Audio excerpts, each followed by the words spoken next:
I have a chicken, guys. Labat ka dun. Ayan o. Chicken. Ano kung sexy mo naman, lako ng balakang mo. Chicken. Sana all. Sarap.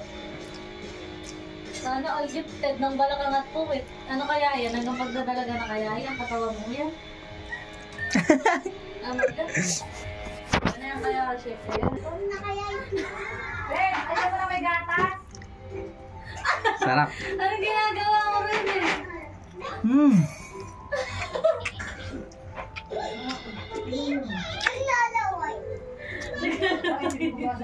Ako sabi, nagbibidyo ako ka na kayo fried chicken.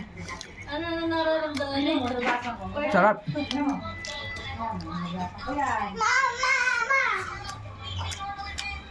Wow! Ang sarap talaga! Sabi mo, oh, yan. Bakit ka doon sabi mo, No? oh, eh.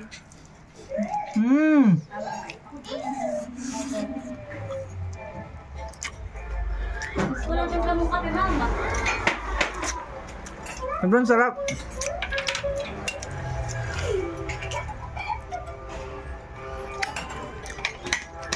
Mas grand templo ni mama, lagi akong templo. Nakalimutan ko sa mukha sabi. Di ko pa ako makakalimutan ng mga ng pera. Sabi mo na ako. Ano lang, sa'yo ng tubo. At ako bibili nga ng tubo. Ano? Kailangan ko. Hindi ko pa ako pinapahinga ko. Ito yung pagka ng project. Kung ka na. Kahit ako din napapasko rin. Wow, meron lang yung cellphone. Ay, bibili ko ba na? Ano ko kailangan? Wow, sana all. Dapat ako na 7 na. 45 lang. Ano rin bigyan ang gamit ko lang ng Sino na gano'n na? 45 lang Kailangan yun. ako din yan lang. Sarap? Okay. Ay, pero naman lang ginagamit mo ang pang ano. Ito na lang bilhin mo, 45. 11. Hindi. Bye! Ate, wala ka regalo natin kay mama.